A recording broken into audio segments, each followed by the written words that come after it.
So today, Saturday off ko ngayon. So I decided na pumunta dito sa Dampalin para mag-try mamingwit. So unahan ko na kayo, unsuccessful kasi medyo talagang mahirap makahuli dito sa Dampalin. Hindi naman ito yung first time na pumunta ako dito. I think this is my third time na rin na pumunta dito, pero talagang medyo mahirap makahuli ng isda dito, tsamba-tsambahan talaga, kahit yung ibang mga anglers talaga tsamba-tsamba lang din. So mga ilang bato ako na ginawa ko dito, siguro mga ilang try ko din na mag-cast, yan, pero unfortunately walang nahuli. Nung Sunday pumunta din ako dito nung Sunday, umuulan na, mas maganda din nung Sunday kasi hindi mainit. Ngayon medyo mainit kaya saglit lang ako siguro. Yung pagbibingwit mga isang oras lang, pero yung pagtatambay siguro mga isang oras din. Kaya mga total of 2 hours. Pero nung Sunday matagal ako dito, pero yun, hindi rin nahuli. Malas talaga, tsambahan talaga kasi dito eh.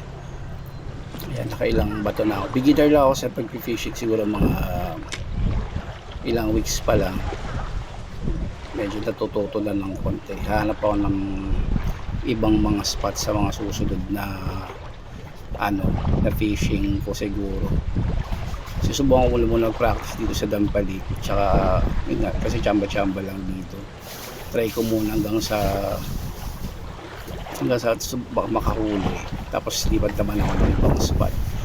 Sabi meron daw malalapit din dito na na ibang spot, hindi ko pa ina-explore ito kasi malapit lang ako dito, taga Caloocan. Tamad din kasi ako magmotor pag mainit, kaya bihira lang ako pumupunta dito. Ayan, I think tatlong spots ako dito. Well, unfortunately walang nahuli. Baka bukas try ko ulit dito. Makapunta naman ako mga late afternoon pag hindi na mainit. Tinawad ako mainit eh. Tsaka ngayon mainit nga kasi tas mainit na, wala pa gana dito din ng pagkain, nakakagutom. Kaya saglit na ako. Okay, sige, bye-bye. Panoorin nyo na lang yung hanggang dulo ng video. Thank you, bye-bye.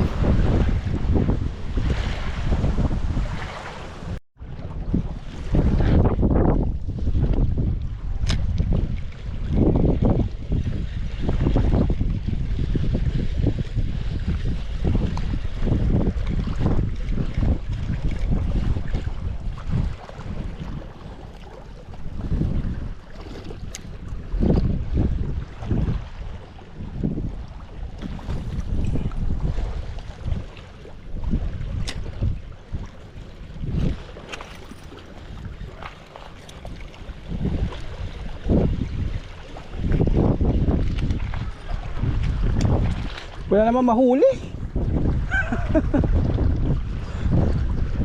Doon din sa isa, nagtuloy ako sa spot. Sa isa, wala naman ako mahuli.